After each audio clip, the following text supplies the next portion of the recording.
The lake house had always been my safe haven. Nestled in the pines along Lake Tahoe's north shore, it was where Thomas and I spent our honeymoon, where we escaped for quiet weekends, and where he taught me to sail in the crystal-clear waters. Now, 6 months after his death, it was the only place I could still feel close to him. I'm Julia Anderson, formerly Julia Chen, and at 36 I never expected to be fighting my mother-in-law for my husband's inheritance. But Margaret Anderson had other plans for the family property, plans that didn't include her Chinese-American daughter-in-law. Thomas and I met in law school at Stanford. He came from old money. The Andersons have been California land developers for 3 generations. I was a scholarship student whose parents owned a small grocery store in San Francisco's Chinatown. On paper, we were an unlikely match. In reality, we were perfect. "You challenge me," he'd say, grinning after one of our heated debates about property law. "Everyone else just agrees with me because I'm an Anderson." His family's reaction to our relationship was mixed. His father, George, welcomed me warmly, impressed by my academic achievements and career ambitions. His younger sister, Emma, became my closest friend, often joining us for weekend trips to the lake house. But Margaret never quite got over her son choosing someone who didn't fit her society page aspirations. "At least she's a lawyer," I overheard her telling her friends at our engagement party, "even if she's not quite what we expected for Thomas." The lake house had been Thomas's sanctuary since childhood. When his grandfather left it to him in a private trust on his 21st birthday, it became our special place. We'd spent the last weekend of his life there, planning our future. "I want our kids to grow up knowing this place," he'd said, watching the sunset from our deck, learning to swim in the lake, having adventures in the woods, just like I did. 3 days later, he was gone. A pulmonary embolism, sudden, unexpected, devastating. One moment we were planning our family, the next I was planning his funeral. The first few weeks passed in a blur of grief and paperwork. Margaret took charge immediately, sweeping in with her perfect blonde hair and pearls to orchestrate everything. I was too numb to argue about the flowers, the service arrangements, the endless parade of society figures I barely knew. But then came the meeting at Thomas's estate. "It's just a formality, dear," Margaret said, her voice honey-sweet as she led me into her husband's study. "Family tradition, really. All Anderson properties are held in the main family trust. We just need you to sign these papers transferring Thomas's holdings back to the trust." I stared at the stack of documents she placed before me. "But the lake house. Thomas's grandfather left it to him directly. It's not part of the family trust." Margaret's smile tightened. "All Anderson properties belong in the trust, Julia. It's how we've preserved the family wealth for generations. Surely you understand the importance of tradition." I did understand. I understood that she was trying to take advantage of my grief to seize control of the one piece of property that had been solely Thomas's. But I was exhausted, drowning in sorrow, and somehow I found myself nodding as she pointed to line after line requiring my signature. Looking back, I should have read those documents more carefully. I should have called my own lawyer instead of trusting the family attorney who kept assuring me it was all standard procedure. But grief does strange things to your judgment. It wasn't until 2 months later, when I tried to visit the lake house for Thomas's birthday, that I realized what I'd done. "I'm sorry, Mrs. Anderson," the property manager said awkwardly, "but I have strict instructions from Mrs. Anderson, or the elder Mrs. Anderson, that the property is off limits. She's having it renovated for the summer season." I drove home in a daze, my mind racing. That evening, I pulled out my copies of the documents I'd signed. Reading them properly for the first time, my lawyer's training finally kicked in. Margaret hadn't just had me sign over the lake house. She'd had me relinquish all claims to Thomas's separate property, including his personal investments and the tech startup he'd been quietly building. Oh God, what had I done? I whispered to our empty apartment. The next day, I started digging. As a corporate lawyer myself, I knew where to look. The Anderson family trust documents, property records, Thomas's grandfather's will. I requested everything. Most importantly, I started going through Thomas's home office looking for any records he might have kept. I found them in an encrypted folder on his laptop, hidden behind layers of security that took me days to crack. The password made me smile through tears. "Julia loves Lake Tahoe," followed by the date we first sailed together. What I discovered made my blood run cold. Thomas had been investigating the family trust for months before his death. There were discrepancies in the property holdings, suspicious transfers, and evidence that Margaret had been manipulating the trust's assets for years. But the real shock came in an email draft dated 3 days before he died. Mom, I know what you've done with the trust funds. The missing properties, the hidden accounts, the diverted rental income, all of it. I'm meeting with the trustees next week to present evidence unless you agree to step down as trustee immediately. I also know about grandfather's real will, the one you hid when he died. The lake house wasn't the only property he left outside the family trust. This ends now. Thomas. The email was never sent. Instead, my healthy, athletic husband had died suddenly of a pulmonary embolism, a condition that can be caused by certain medications. My hands shook as I opened the next file. It was a scanned copy of Thomas's grandfather's true will, drastically different from the one that had been probated. The lake house wasn't the only property he tried to protect from the family trust. There were other holdings, significant ones deliberately placed in separate trusts for his grandchildren. A note attached to the will caught my eye. It was in Thomas's grandfather's handwriting. To my grandchildren, I've watched Margaret's growing influence over the family with concern. The trust was meant to preserve our legacy, not become a tool for control. These properties are your independent inheritance, free from the trust's restrictions. Use them wisely. I sat in Thomas's office until dawn, reading through everything.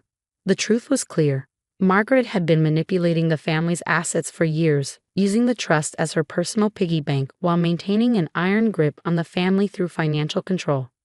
And now she had tricked me into signing away not just the lake house, but all of Thomas's independent inheritance, an inheritance he had died trying to protect. My grief turned to anger, then to determination.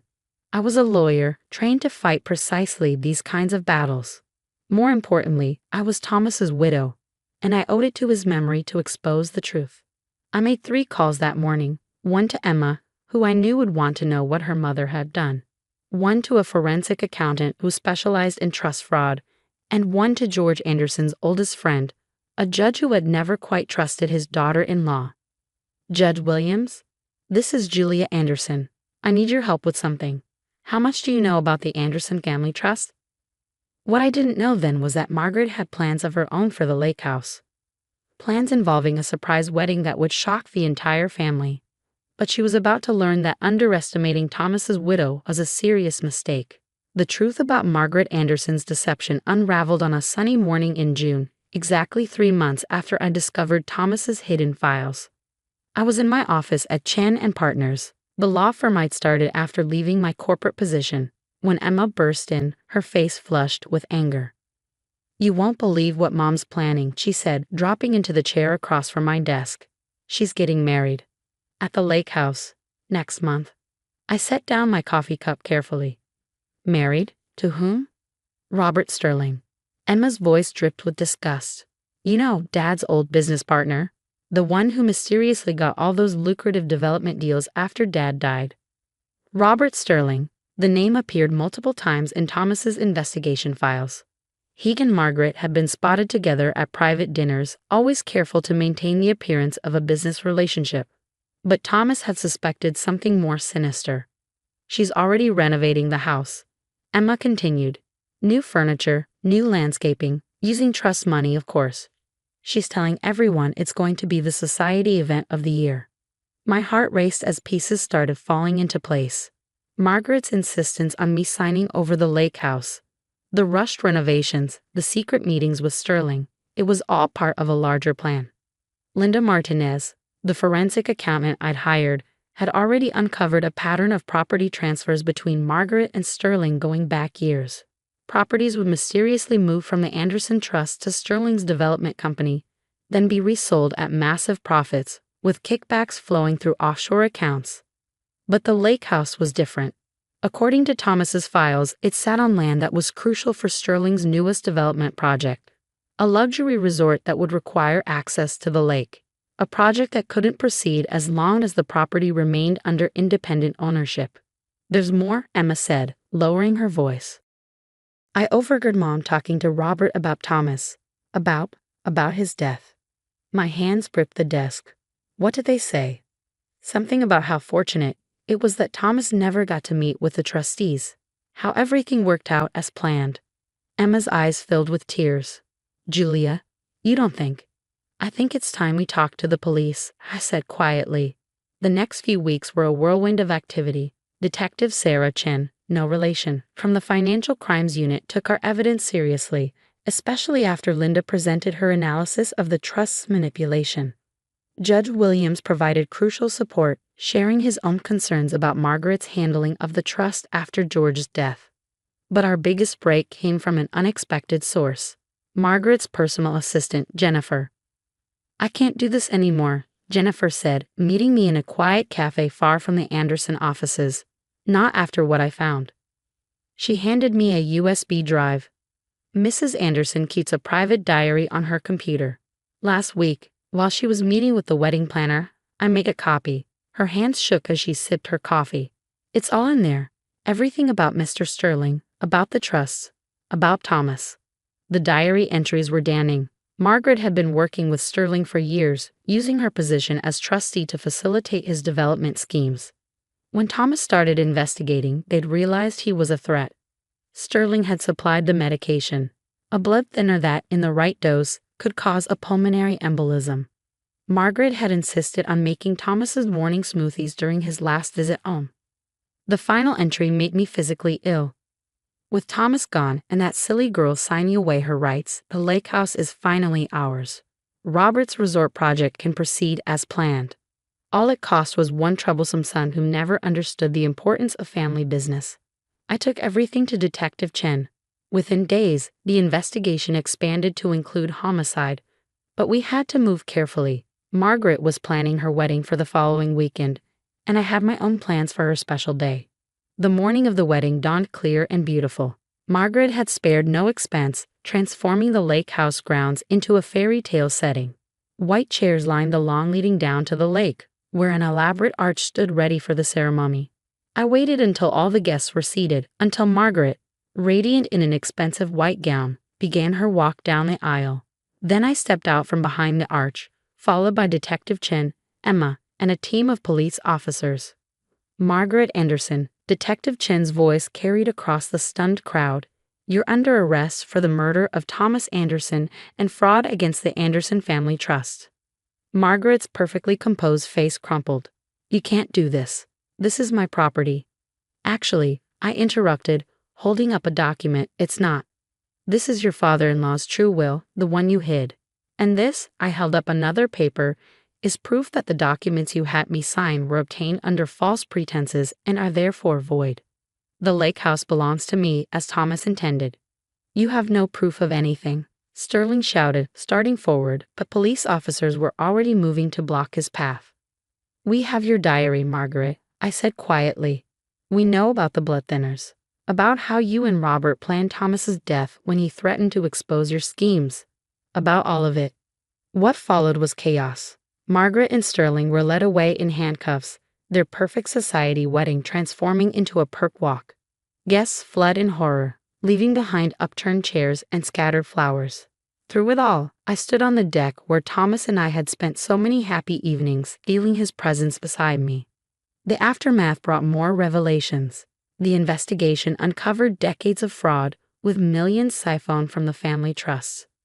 Other Anderson properties were restored to their rightful owners, and the trust was placed under new management with Emma and me as co-trustees. Sterling's resort project died before it began. Instead, Emma and I established the Thomas Anderson Memorial Foundation, dedicating the lake house grounds as a public nature preserve. We kept the house itself private, a place for family, real family, to gather and heal. 1 year later, I stood on that same deck, watching Emma's kids play in the water while her new husband grilled dinner. The Anderson family had changed, grown smaller but stronger. Those who remained were bound by love and trust, not greed and manipulation. Last week, I found an old photo album in Thomas's study. In it was a picture from our first summer here. Thomas teaching me to sail, both of us laughing as I nearly capsized the boat. Next to it, he'd written, "The best kind of family is the one you choose." I'm keeping his office exactly as it was. But the rest of the house has slowly transformed. Emma's children have their own rooms now, filled with toys and laughter. The formal dining room has become a casual space where we gather for long, relaxed meals. The garden where Margaret once planned her society events now grows vegetables and wildflowers. Yesterday, I scattered some of Thomas's ashes in the lake at sunrise. As I watched the early morning light dance on the water, I remembered his words about wanting our children to grow up here. Though our own children never came to be, the house is filled with family all the same. Emma's kids who call me Aunt Julia, Judge Williams who visits every Sunday, even Jennifer who found the courage to do the right thing and has become a dear friend. Margaret and Sterling are serving long sentences for Thomas's murder and financial fraud. The society pages that once celebrated their relationship now document their downfall. But their story is not the one that matters. What matters is the legacy Thomas tried to protect, not just the property, but the values his grandfather wanted to preserve: family, integrity, love. The lake house stands as a testament to that legacy, not as a symbol of wealth or status, but as a home where chosen family gathers, where healing happens, where love wins over greed. In the end, Margaret's perfect society wedding became something far more meaningful. The day justice was served, truth prevailed, and real family triumphed over false tradition. Thomas would have liked that ending.